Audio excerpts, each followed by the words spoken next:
Cool. Well, I'm delighted to be on the world's best circling podcast.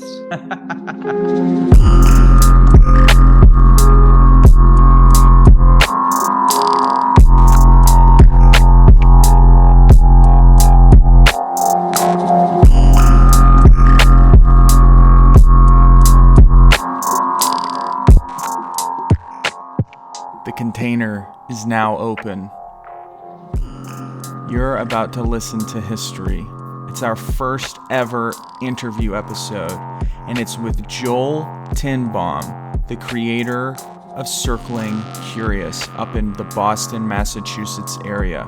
Circling Curious hosts monthly events that focus on interesting themes that give us a deep dive into how human beings relate to one another.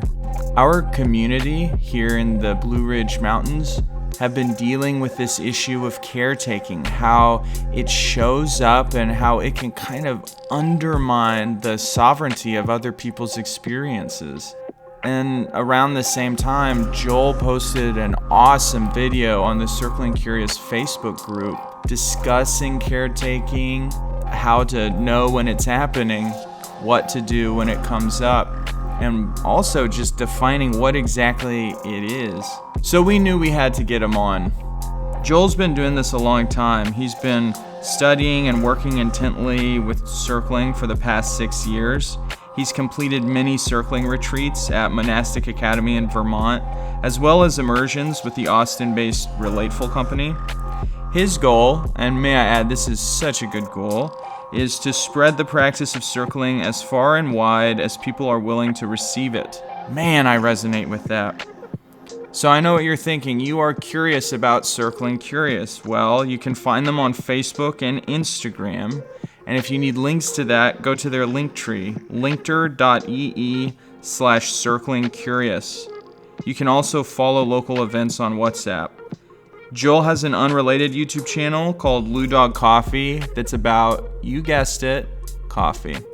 If you like this kind of content and want to find more, find The Container on YouTube, go to our website, thecontainerpod.com, become a patron on Patreon, like, rate, subscribe, you know the drill. All right, on to the interview.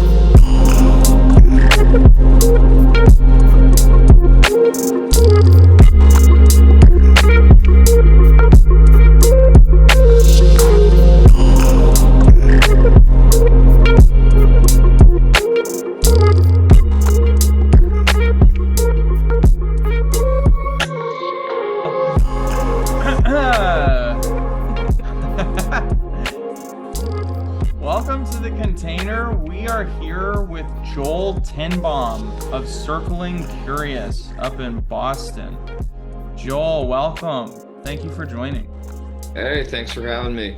Tenbomb is my Facebook name. It's kind of a common thing among teachers where your Facebook last name is not exactly the same as your actual last name. So Gotcha. We can stay with that name, or we can break the news here on the podcast what the actual name is behind the handle. But either way. yeah.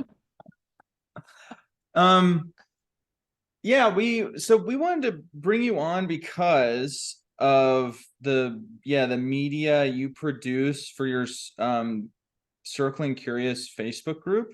It just feels so in line with it. It resonated with us as like, this is a brother on the path, because not just the topics you mentioned, but also the thoughtfulness that goes into your writing and your videos. And I think also the questions that seem to be coming up for you are like, these are just these things that I want to learn more about and learn from other people who do this.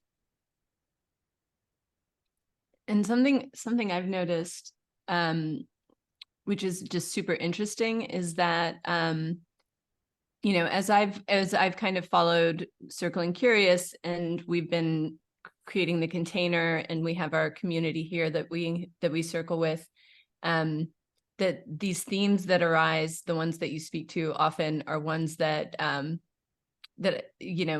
are very alive in our own community. And so it feels exciting to talk about how they overlap and what that's like. And I think it's just interesting that there are sort of some major themes that arise kind of at the same time in different places. And yeah. Yeah, well, no, I really appreciate the praise. I'm feeling, I'm noticing a little body, like at first I'm kind of like defensive of taking it in, but then I take it in and I feel I don't know, some kind of like tingling on my face, and it's just it's nice to be, I don't know if it's seen or complimented or flattered or something like that. There's some kind of thing I'm taking in that I'm initially a little bit sheepish about. But yeah, no, I've likewise, I saw you plug the circling the container on Circling Curious, and I was like, oh, excellent. I did listen through, I think I'm up to episode like 5 right now, whatever, and definitely there's a lot in there. I'm like, yeah, these are people on the same train, just like say 5 feet over sideways. We're parallel. We're not seeing each other, but we're going the same way. So I definitely recognize a lot of resonance in what you guys bring up, and kind of the things that you mentioned, kind of circling um, opens up and explores and kind of reveals about why we do the things we do socially. Yeah, that makes me interested. I'm like burning with curiosity now about that, like that 5 feet of distance, that like if we're two trains going side by side, that image really like fired me up. I'm thinking like that distance is exactly like what I want to learn from, is like these like other perspectives on this practice. So I'm like wondering about an elevator. What is your like elevator definition of circling? What would be the like, yeah, the acorn that contains the whole tree, but how you would get someone started? Yeah, geez, an elevator pitch on it. Oh God, like my opening circling nights, which I host once a month.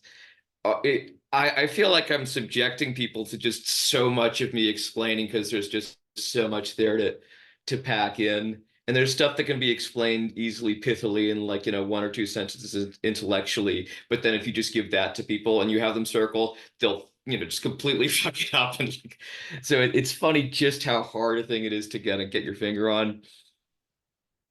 Circling is the practice of uh, meditating, except instead of your object of meditation being breath or pressure points of gravity or ambient sounds or maybe a mantra or maybe like a wish for people. And of course, the definition of meditating just being like that you stay with the object for as long as you can or do or whatever.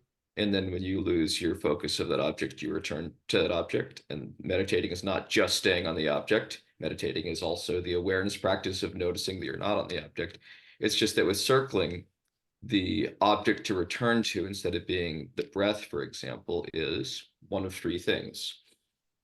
What am I experiencing in this present moment in an embodied way? So direct sense perceptions, feelings, emotions. Uh, what are you experiencing? And there I don't really know, but I'm kind of looking at you, I'm listening to you, and I'm trying to kind of open up the gates to anything that I'm receiving, maybe consciously or especially unconsciously, even outside of my awareness, where I'm looking at you and I'm like, what are you experiencing in this moment, to my, impression slash projection. And then object number 3 that you can focus on is some aspect of the us, the we, the connection, the in-betweenness. An example I give of that is like if you're talking to your friend and they're just kind of staring off into space, and you have this moment where you turn to your friend, you say, hey, are you with me right now? You see him somewhere else. Like that's an example of observing the feeling of the betweenness and the connection. So focusing on me, my direct sense perceptions, focusing on you, what I think your experience and direct sense perceptions are right now, and focusing on the we, And then I got a list of like training wheels about, don't run off on stories, don't run off on narratives, uh, own your experience, stuff like that. But that's the essence of it. Yeah, that's beautiful. I like the I really like thinking of meditation or as circling as a meditation. There's like so many ways in, and meditation feels like a really clean way to think about it. It's really like it starts you in kind of a quiet place, like enter in the like the temple of circling. You come from like the quiet place of meditation. Yeah, so then that makes me curious where you learned circling and what, there's sort of different styles, and maybe there's some, I feel like controversy would be like a strong word, but there's like uh different approaches that people really love various approaches. And so I'm wondering like kind of where you learned, how you see the landscape of circling right now.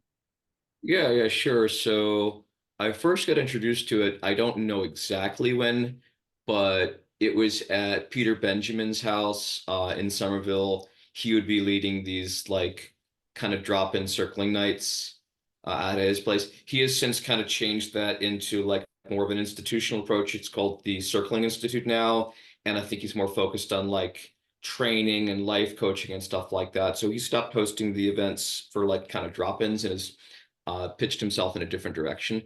By the way, I hear he's great, so recommend. Uh, and then for a while, it seemed like no one was doing it in the Boston area, Somerville area. And then it was Lindsay Hunt, who I somehow got on my radar, who was hosting an authentic relating games night.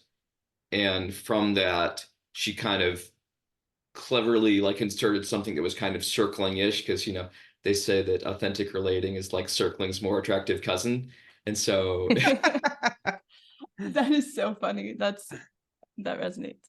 I wish I could take credit on that one, but no. And so she started hosting these circling nights back then. I'm like, all right, great, finally someone getting back to hosting it. Uh, and then probably around that time, I became aware that Monastic Academy, Maple, was hosting actual circling retreats. So a good friend of mine from the 35 and under group at the Shambhala Center in Brookline, just outside of Boston, he, I guess, was one of the co-founders of Monastic Academy up in Vermont. They call it a modern monastery. And so they would host these actual retreats. So you go up there, and the first one I did was a weekend. And then subsequent to that, I've been on, I don't even know, 3 or 4 or 5 of these 5-day circling retreats. And it's what it sounds like. You get up in the morning, and because it's a monastery, there's like opening chants and stuff, and there's meditating. And so I liked the structure of that. But then, with the exception of meals and breaks or whatever, you're just kind of circling all fucking day. And it's great. Wow. And it's structured, they're like, all right, for this, it's kind of like a conference. It's like, okay, there's this session, there's this session. Sophia Jen is going to lead us in an embodiment thing. And Sophia Jen totally won me over. Like, I thought embodiment was just kind of bullshit, something, woo-woo, hippie people did. But then I really get into like the notion of like dance as an embodiment practice, and that when you have a feeling like you want to move or whatever, it's your body kind of doing a thing that's good for it. This is just mind blowing to me because every meditation context I've been in, it's like, don't move. Going back to the idea of when you're a kid, it's like, don't fidget. Well, actually, your body wants to fidget sometimes. It's like, it's what's there. And so what I saw there embodied in that, and this awesome guy, Michael Bloss, who's now down in Austin working with the relatefulness people.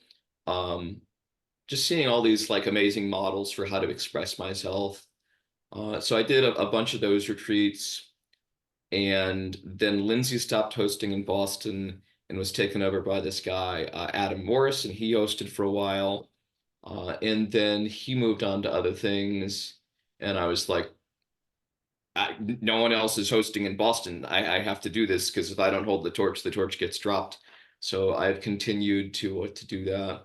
And then in the meantime, I've also done some immersions in the relatefulness tradition, which is like it's like circling. I think it's slightly different, but it's similar idea. It's basically the brand that this guy Jordan Miska Allen has founded, based out of Austin. But to answer your question as to lineage, I was always following a model that Lindsay and then Adam led, which was the idea of like three agreements, sometimes five agreements. Agreement number one is honor yourself. So do whatever you need to take care of yourself. If you need to like step out and use the bathroom, I use the example of like, go, it's over there. If you need to take care of yourself, if you need to disengage from the conversation, like wipe the word rude from your vocabulary. Like you are taking care of yourself. And if we happen to have like projections or whatever out of what you're doing for taking care of yourself, that's on us, because the first rule is honor yourself. The second rule is honor others, which isn't like care for others, which isn't like make sure other people are comfortable. Honor others is like, let other people do their thing. Let them take care of themselves. Let them set up their own boundaries, which again is like kind of a radical reinvention of the kind of norm in our normal society, where it's just like, be nice to everybody, be kind. It's not quite that, because it fosters a specifically strong sense of independence, as opposed to kind of a general sense of dependence. So honor yourself, honor others. They're kind of flip sides of the same coin. Let other people take the boundaries as they need to. Let other people have uncomfortable experiences for themselves, see what they can handle. Chances are they actually can handle it. And if they're feeling like they can't, let them ask for help. There's a really valuable piece in that. And then the third agreement is own your experience. Um, Talking from a place of I, talking from what I'm personally like directly, irrefutably experiencing from my sense perceptions. And if I'm going to make up some story about, you're not paying attention to me because you're insecure, because like you wish you could be as good, all that story stuff, that I'm explicitly labeling that as story and not anything that I really know from my own personal experience.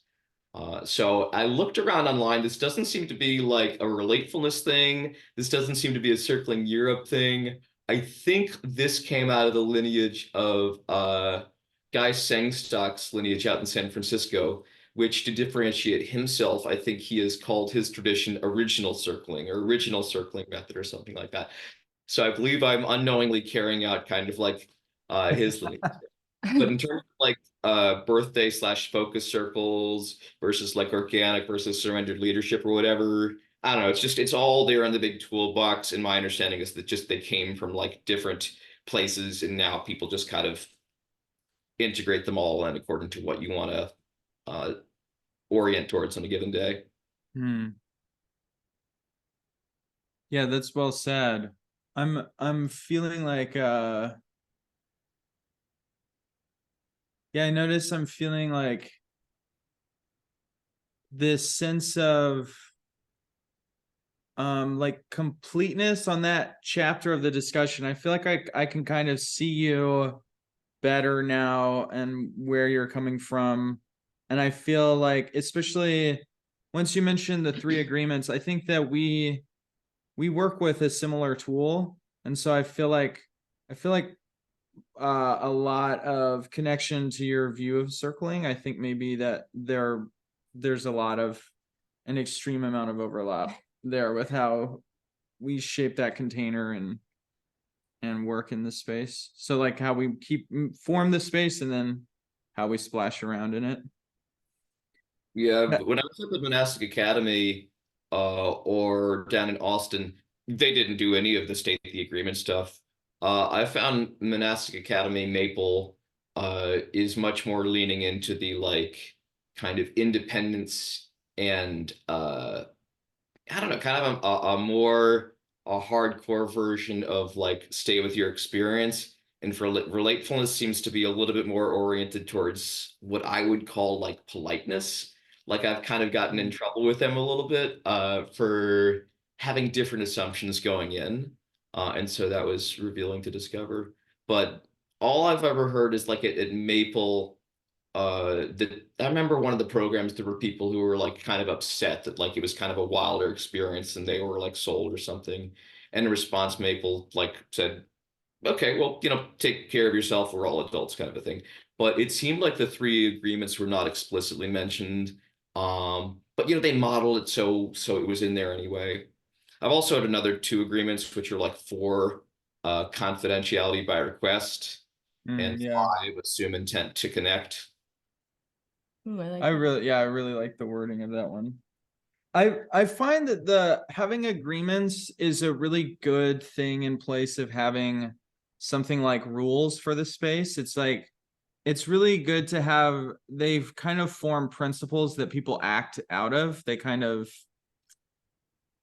take it in, and then that informs how they make decisions, but it's so complicated, and there are edge cases, and if you have rules, it also encourages like kind of a policing of the space, and it encourages some, maybe some, we have different attachments and reactions to rules, and so they kind of add complication. And there's something about like when I enter the space, I'm agreeing to like try to do these 5 things, and we're all gonna try, and who knows how well we'll do, or like what today is going to bring and me trying this, but that's what I'm going to try. There's something in there that feels freer and richer, and less rule-y, but also you get some of the benefits, like a predictable space, or a kind of held space. Yeah, and to a certain extent, it's kind of like the training wheels that I tell, like don't focus on story. Don't tell me like how your current experience relates to your life story and what you've been as a person and what your childhood was. I kind of have, and then also when you're circling, I have a simple training wheels rule of don't use a lot of words, but like all the training wheels are there to get you into the balance. Like, what is it like to ride the bike? And once you know that feeling, you can kind of lean a little bit further to one way or the other because you know kind of the direction you're headed towards. Whereas if you're just somebody who's starting out for the first time, you haven't had the experience, so it's useful to kind of have more suggestions of what's going to get you in the zone that we've all experienced to see like the full power of this. Exactly.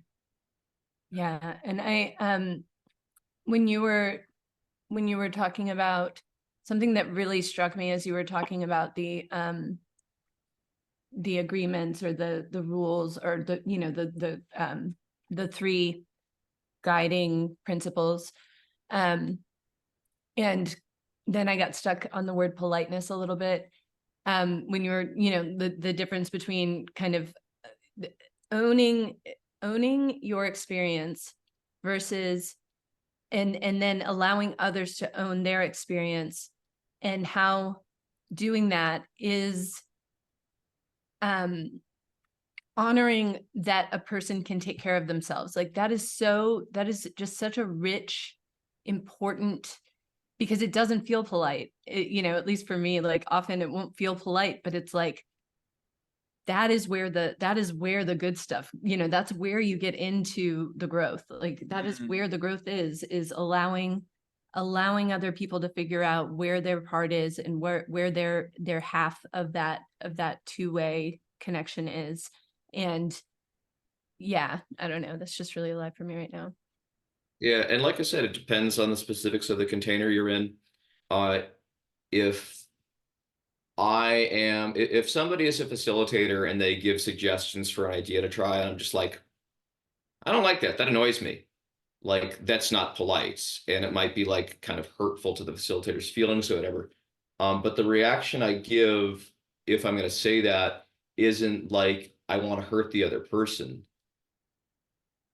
The underlying assumption is, well, I think you can take it. Um, and if you wind up in a really uncomfortable state or whatever, like please bring that so we can do that, and I can get your reaction, and I can float around with that reaction. And if there was an impact, I can explore if I feel guilty about the impact. It's like, but people, it's challenging because I guess I can be an intense person sometimes, so it's hard to know in advance how much of that people are kind of down for. But like I said, having had most of my experience at Monastic Academy, it seems very much full contact there in terms of the culture of what they do. And the idea is everything that you have, I consent for you to throw it at me as long as we own our experience and stay with the impact of what just transpired. That everything that is like honest and genuine in this moment, like can be valuable, fertile fertilizer for what's being cultivated.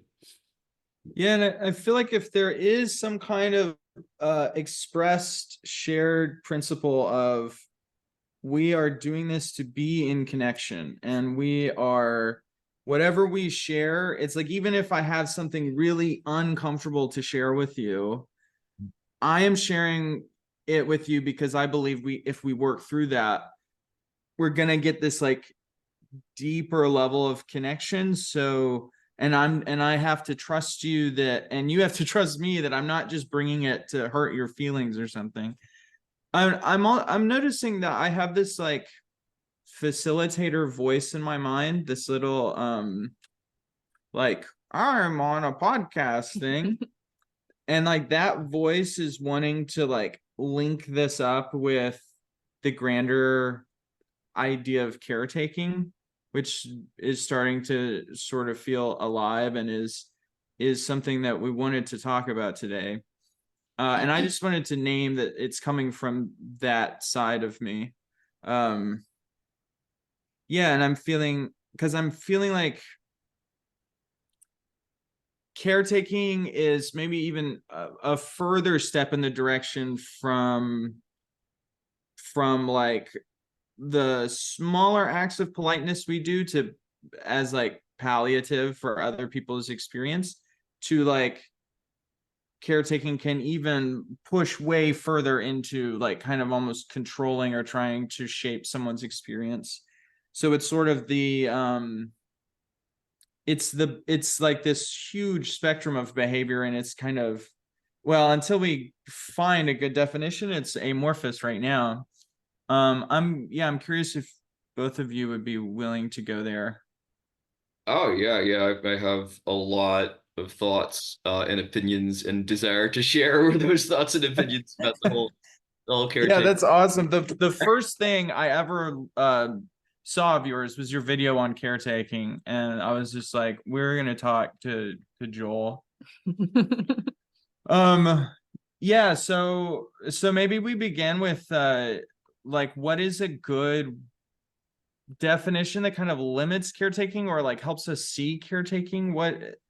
I think some people when they first hear it, if using it in out in the wild, caretaking can mean a whole lot of things. Many of them are fine, like you bring soup to your sick friend or something, like those are fine things. But like in a circling context, and maybe also just in trying to build more conscious connection with people, what would you say is the caretaking that we should talk about? Yeah, I appreciate you making that distinction because it's like circling context and kind of circling adjacent, which is like different healing modalities, uh, those kinds of discussion circles. I see it used among mental health professionals, whatever. This definition, caretaking, and to differentiate this definition, caretaking, from kind of what kind of gets used out in the wild amongst the general public, they say caretaking versus caregiving. So if you look up on the internet, caretaking versus caregiving, they do a pretty nice job of delineating the difference. Uh, Definition of caretaking is when I am doing something to help you uh, for my purposes. And that's very like pithy and abstract. But like I think the easiest way to get accessibility to this is like you think about your mom who's just like, did you pack a warm enough coat? Did you pack your lunch? You know, your mom just continually like reminding you about things, and you're like, I'm fine, I'm fine, I'm fine, I'm fine, with the notion that the caretaker wants to give help more than the caretakee needs it, and often more than the caretakee wants it. The idea is I'm having an experience in me, which is usually some kind of like anxiety or something, because of something I see about you, and therefore I need to change you.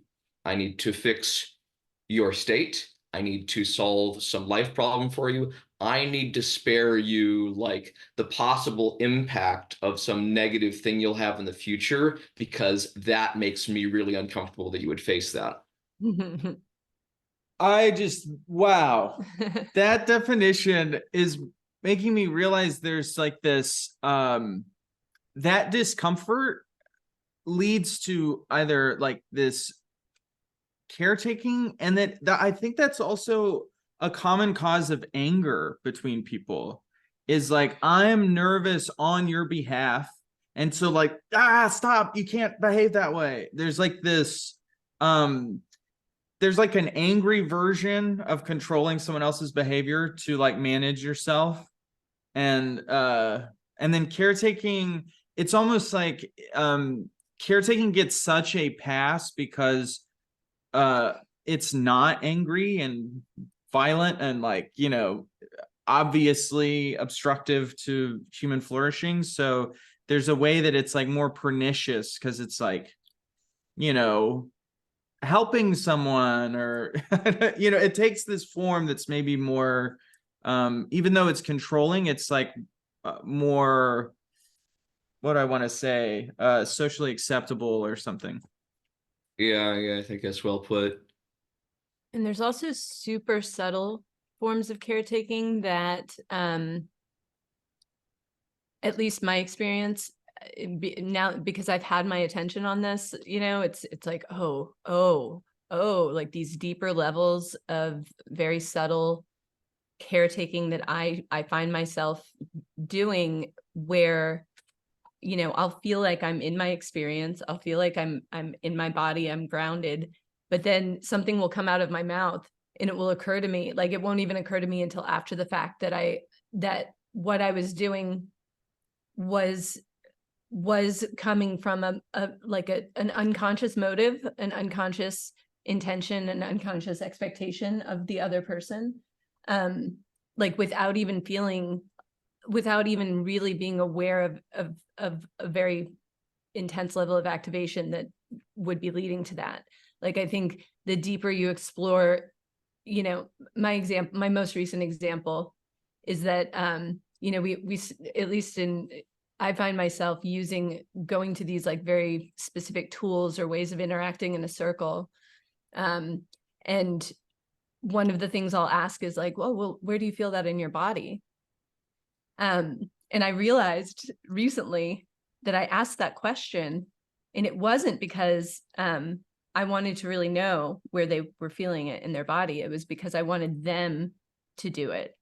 Like, I was actually trying to control their experience without even fully realizing, and it's like a very subtle form of control or of caretaking without naming, like, oh, I have a desire for you to check in on yourself.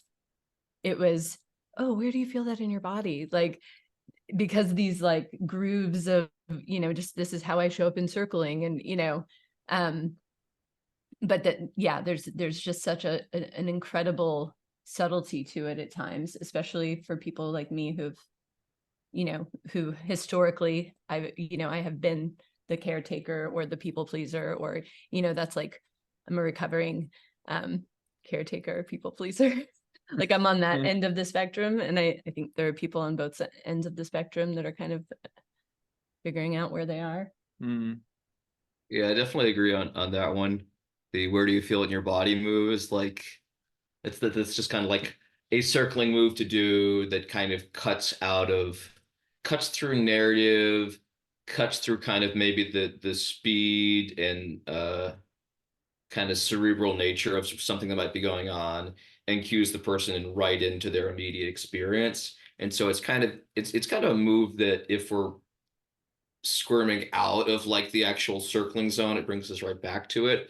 So I found that to be a really valuable move when I'm especially like with newbies and I'm trying to get them to have an experience of what circling is like. But yeah, I definitely agree with you on that one. And I do have that experience of like, I want to change your experience, instead of like owning that I'm doing this because I want to change your experience, or I'm doing this because I want to get us back into a circling mode even. Right. Yeah. Yeah. You named exactly. I mean, I think that particular time was with someone who was in, maybe their second or third time ever circling. But it's, when there's all these different levels of proficiency and what it's like to like really be in the zone. And that's like, I'll be like, I want to get there. But then I forget to name it. Like I've then gone to this other place of, I'm trying to like control the circle or control. Yeah. I don't know. Yeah, it's interesting. I'm noticing there's like repeatedly forming this connection between having a preference and caretaking. That caretaking is giving care as a way to achieve a preference. So that there's a way that in circling, part of the yoga of circling is like owning your preference and contexting what you're doing with preference. So it's almost like you could you could almost do caretaking as long as you context it fully with what your preference is, and then you're like, now here's my attempt to get it. It's like that's if you still need to take those steps, or if there's still something that's calling you, I'm kind of wondering, like, what's the circling way to manage this like force of caretaking in the instance of like kind of trying to get someone to respond in a way that gets them more in the circling zone. We're trying to manage someone's experience for these, like, for the container kind of, but we still have those preferences. So then, it's like kind of, I guess it's a sort of a way to have our cake and eat it too, by if we just track out loud so that we're building that connection and being like, okay, I'm about to do this because I have this preference, and like, so now let's watch me attempt to do this. I don't know, I'm curious, that makes me curious about like tactics as caretaking comes up in us, tactics we can do to circle it. Yeah, I think there's a lot of juicy stuff there. One thing I am a little cautious about is that we kind of wind up casting a shadow on certain ways of communicating, or certain ways even of circling with that description. The idea that I must absolutely explicitly own everything that I do in a circle. Like it's kind of obvious that being out in the wild and nature or whatever, that people are not expecting you to be circling them. They're expecting you to relate in a certain way. And so the notion of like, I did fall into this trap that like circling is the highest form of communication because it's the most direct and it's the only one people should bother with. And then gradually I was like, no, it's one tool among many. It's like, here's your hammer, but some situations call for a screwdriver. It's nice to have the hammer. You don't always have to use the hammer. It's not a better tool. So there's that. And I was chatting with, it was a circling immersion that Jordan Miska Allen came up for, that he led at Maple. And I was sharing about how, so I used to be a high school teacher, and that I mentioned as a result of circling, instead of like kind of just ordering my students around in a certain way, I'd be like, okay, I'm getting anxious that we're short on time. And so I would kind of put more of myself in there. I would own more what my personal experience was, and then kind of direct them. And that was kind of the theme of this immersion, was like kind of leadership. And the idea is, can you use your own personal experience here, your subjectively owned emotion, to kind of lead the group in a certain direction. And I said, yeah, no, that's good, that's good. But sometimes you just gotta bark orders. Sometimes you're short on time and you have been entrusted to a leadership role, and so you just do that. So it's all in context. So sometimes the idea of telling somebody, just check where you're feeling in your body. Like I can say that without owning, well, I want you to feel more of this thing, whatever. It's a matter of like, what's the thing you're prioritizing in that particular circle. But explicitly owning absolutely everything is a really valuable exploration tool. But it's what are you prioritizing in a given session? Yeah, that's great perspective. Yeah. Yeah, I think that there's so like if we are making our inquiry for a time about caretaking, then and we are embracing that as something we want to examine in ourselves, like as an individual, I'm going to be pursuing this like thing. I'm noticing that I am using care as a way to manage my emotions, like caring for others. If someone does have that coming up, what are some ways we can use circling to like go down that road and see our caretaking? Is there yeah, like I wonder if you have experience doing that, or if you have ideas or Yeah, that's great. Thank you for rebounding me back to that, because I did want to specifically mention that. I remember you did put that in there. So in circling, people are surprised that simple solutions actually work fine. I was doing the Own Your Experience game, and someone was doing this the Own Your Experience game. Adam Morris did in his leading games, and he said he borrowed it from somebody else. But basically, what's a statement that is like objectively true about the world or society or how people are or whatever? Oh, people should be more kind. People are too political. There should be more bike lanes in the road or whatever. And then you get to the undersurface of that, which is, why did I feel like sharing that? What's the personal element to me in that? If I tell you the earth is flat, like there's some reason personally I wanted to tell you that. And so we were playing that game, and somebody was kind of, I don't know, it was floating around and circumambulating around exactly why he shared the thing that he shared. And then finally I was just like, oh, so you don't want people to be hurt? He's like, yeah, well, that's it. That's everything. Like, you don't, it doesn't have to be complicated. It doesn't have to be fancy. So similarly with like circling, caretaking, whatever, I have the urge to caretake right now. Boom, done. Like, simple solutions work like that. Uh, and then of course it's always interesting to get into, oh, okay, you have the urge to caretake. What is the direct raw experience, as Sai is saying, in your body of the urge to caretake? What is this? Why is this? Why is there this urge to control people outside of you? Like, why is it that right now you want to control people outside of you as a way of managing your internal state? And you sit there, well, I got a tension here. Well, my chest is here. Well, I'm feeling an anxiety here. You just sit with it without needing to fix it. Just look really closely at it. hmm.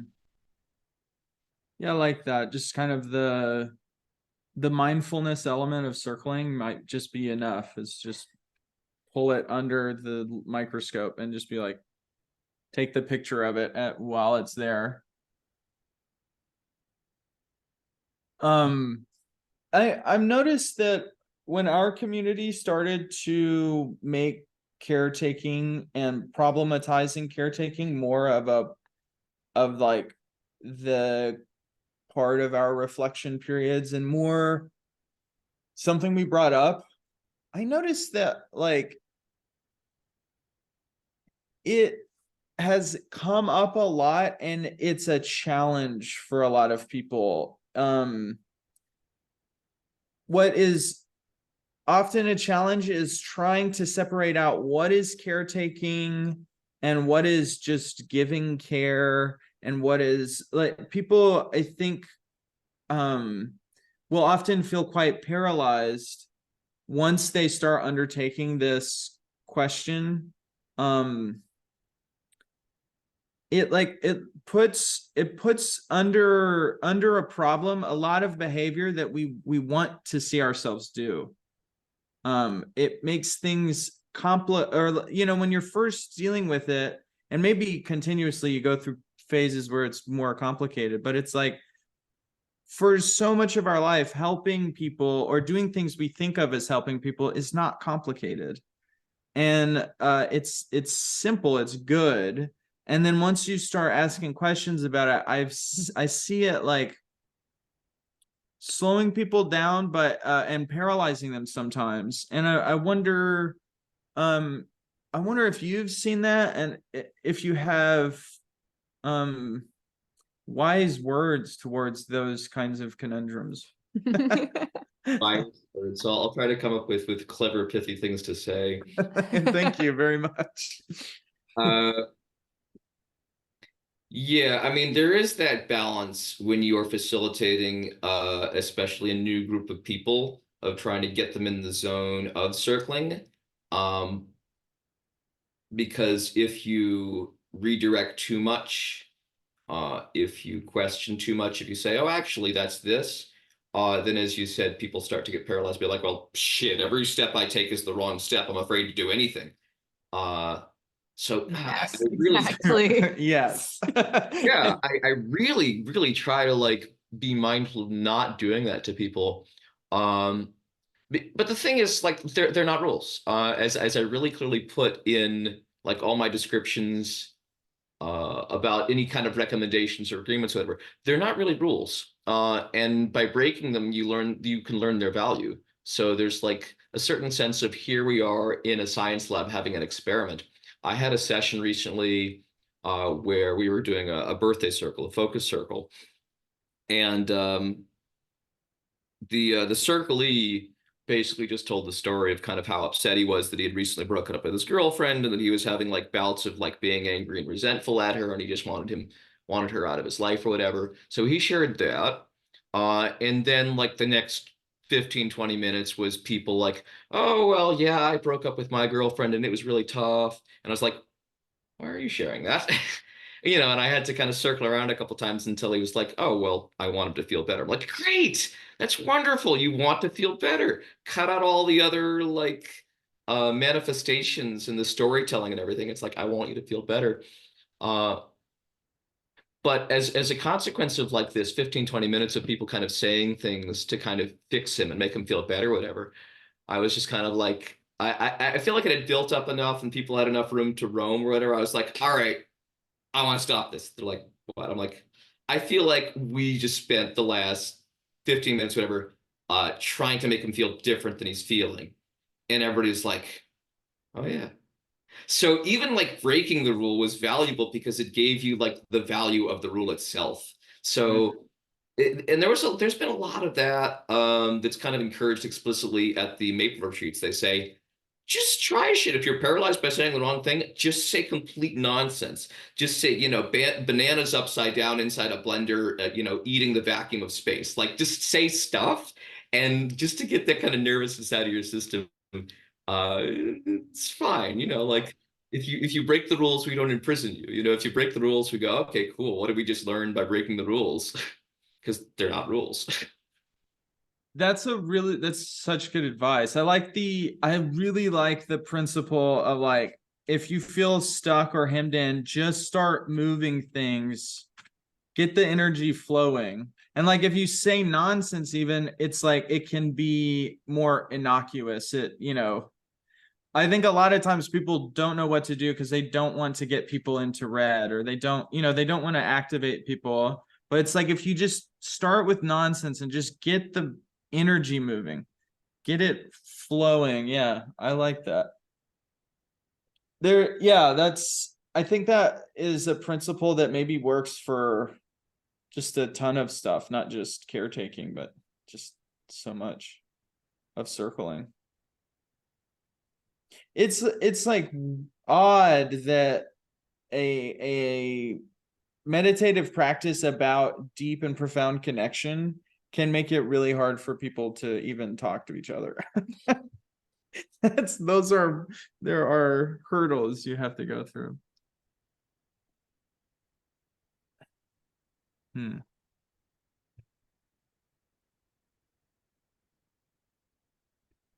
Yeah, so I feel like we have a some track on caretaking. Yeah, and I appreciate you walking us through that. I wonder if you have other thoughts that you didn't get to on caretaking. Endless thoughts. I could write a damn And book. Uh, I mean, it happens. It's not a crime. It's But not a crime. I love that. yeah, it can be limiting. It can be kind of a blockage that we run into. And it's a blockage both for the caretaker, who's having this expression of needing to control other people for their own internal state, but can also be a blockage for the caretakee, who has not been given the chance to manifest independence, asserting their own boundaries, asking for help.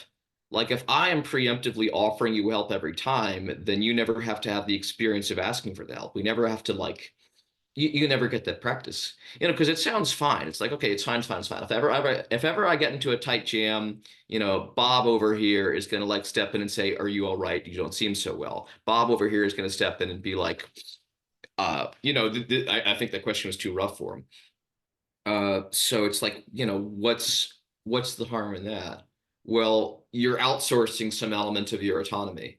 You're saying this person is responsible for that role in my life. And so if they ever fuck up, if they ever like do it remotely wrong in any way, it's their fault. And now I'm in a situation of having less control over what I interact with. I mean, I'm angry at the person, so I feel fine about like I haven't done anything wrong. But in the trade-off between like being angry enough to like kind of feel good about your own self-esteem, and actually having things to do that give you control, that enable you to relate to people, I feel like there's just so much there that circling has really opened up. Yeah, that makes me think of like in a way, caretaking running as a program of operation, like you or I should name myself, because I'm thinking with my children in particular, that there's this way that I get them addicted to me taking care, right? Yeah. Like they become addicted to it. And then if there's a day or a moment where I'm like ready for them to make the decision on their own, then I've set up a dynamic where now I'm mad that they aren't making the choice, when I've actually always taken the choice of, not always, but often taken the choice away from them. And then I'm surprised when they aren't able to make the choice.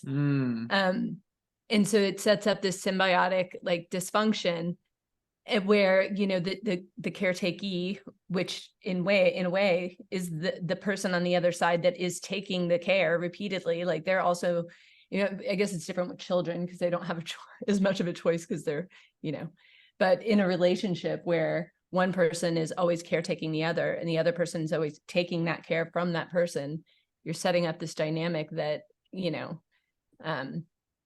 that, well, I mean, that leads to the kind of codependency and yeah, there's two sides to the coin. Yeah, thanks. I felt like I had skipped over that. I'm so glad that you brought it. It's like you were on the trailing end of the thing I was about to say and you brought it up, so I really appreciate that. The idea that like when you do a thing for somebody, you're like, well, I don't have confidence enough in you to manage it on your own, so I'm going to do this thing for you. And in doing so, I insidiously plant the idea within you that you can't handle it on your own. So I make you dependent on me, in the event of a person who kind of takes that in. And then the reaction to that can actually be the other direction in the case of a person who has kind of a healthy sense of independence. I've come up with countless examples with my partner where I will be doing something that's like kind of caretakish or whatever, and her response is to get annoyed and be like, I can do this on my own. Like, I don't need you to. I'm like, of course, that's great. You're an independent person. You're giving me a healthy reaction to like me trying to do this thing for you because you are rejecting the assimilation of the assumption in there that you can't handle this. Yeah. And so just even the reframe of that, of she's angry at me, I could easily take that as, God, this bitch just doesn't know I don't know what to do. She's just always angry at me for no reason. Just irrational person. Now I take it and I go, this is great. She's giving me a reaction that shows me like a healthy independence, and I can praise that and I can appreciate that in her instead of like being annoyed and mystified. Yeah. I think you just solved about 75% of the relationship problems that So easy, have. so simple. It's What's funny to me hearing you two talk, I realize I almost always think of the caretaking thing as like, how can we observe our own caretaking instincts? And then I'm thinking like, whoa, there's all of these other things, like my own resistance to caretaking is creating these kind of, often automatic or like harder to examine emotions. And what about examining me as someone who also accepts care in a way that is shadowy feels too extreme, but there's like ways that you can, am I accepting this care, and how does it interact with my independence or my like self-respect even, or like yeah, it's funny. To me, it was so much easier to just think about it as like, I better not caretake. There's something about that seems much easier, but it's like, whoa, there's so much more to this that like we could, I don't know, plumb the depths of.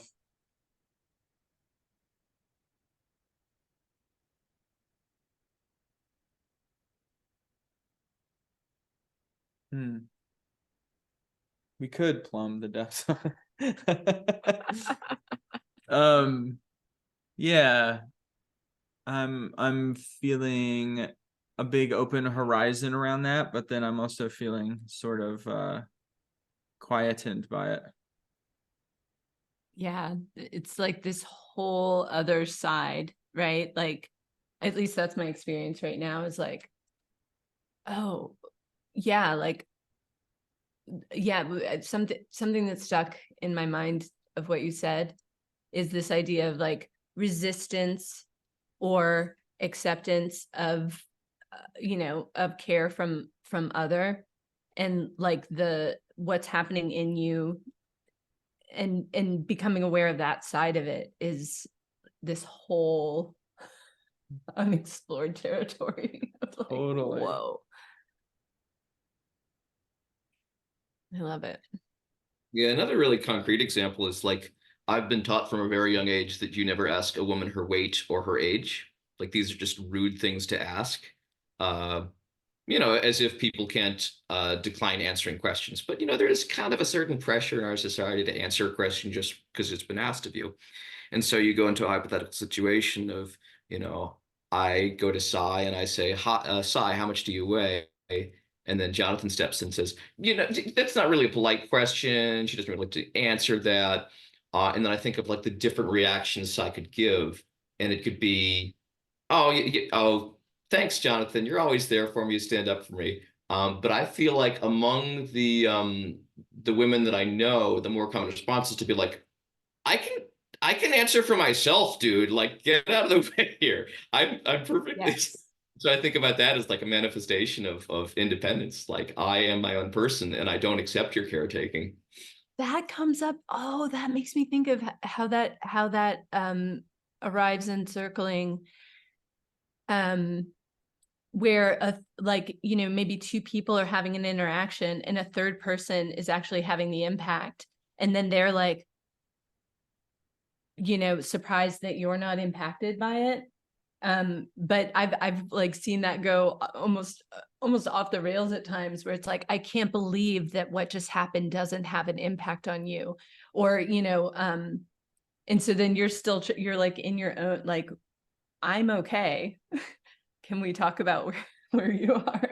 That there's like this triangulation that happens. Oh, that's so fascinating. I love it. Yeah. Yeah.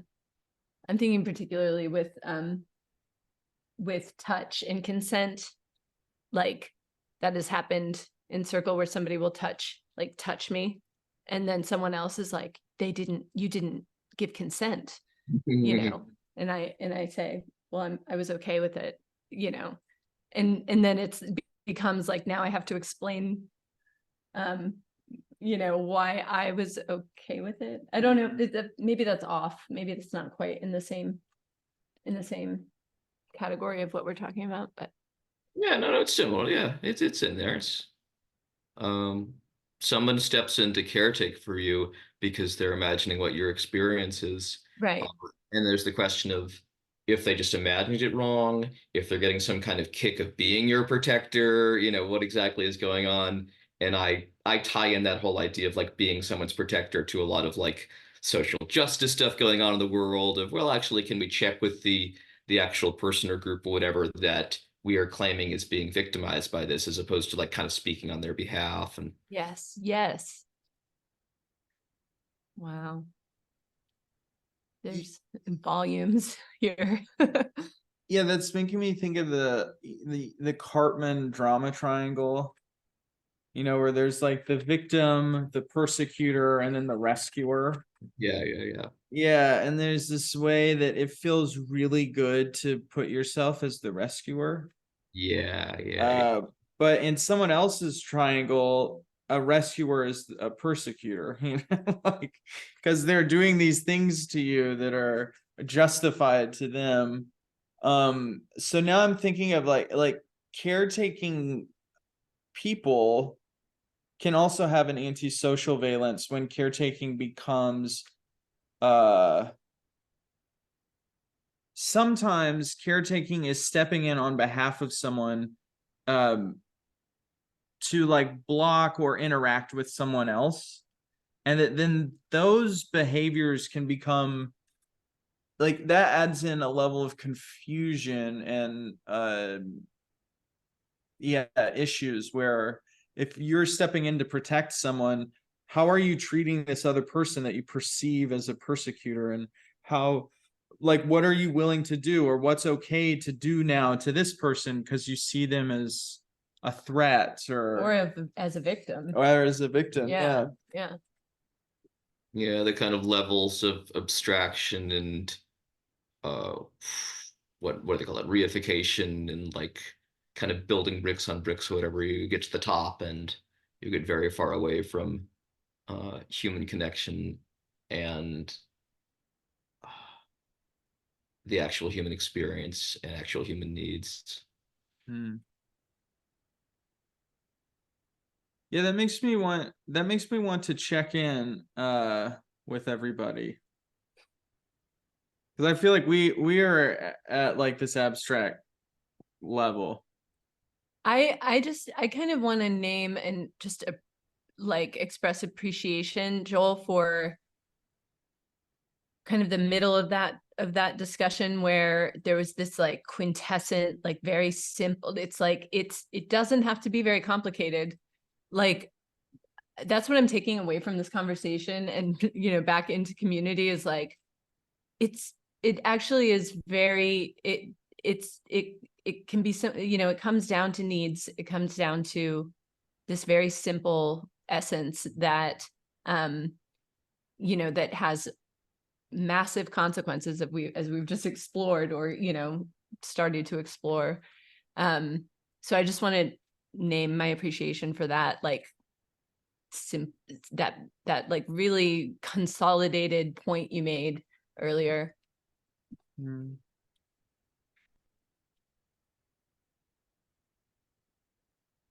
Thanks. I'm having a lot of fun talking with you guys. I think part of it is that like I don't know. It seems like your opinion of my thoughts is like higher than my opinion of my thoughts. So I feel very flattered, and it's delightful. Like, yes, let me dispense my wisdom. This is great. That's funny.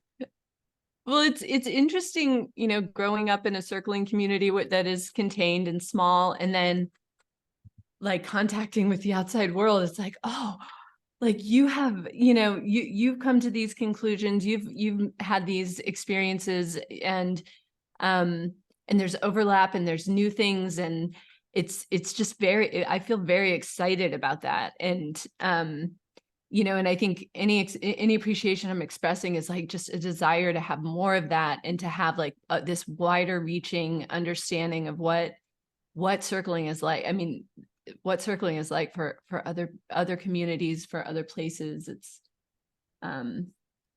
it's just there's so much there, so much excitement. Yeah, it's nice to know you're not going it alone. I'm noticing too when there's overlap in thinking between, people in these two different distinct communities who are doing the same practice, it makes me feel like, oh, this is what we're touching on. There's something actually here, like, oh, other people who do this, who come in this room and do this thing, in another part of the world, they're seeing the same thing. So if multiple communities are seeing the same thing, it feels like that's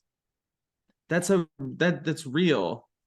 Like it's the opposite of an echo chamber. Like It's like a pedagogy Yeah. almost. I mean, right? feels like a kind of convergent evolution wisdom or something that we all got to, like, strong agreement on a lot of stuff without being in cahoots along the way and like getting to place. Certainly lends a feeling of like validation, that there's something here.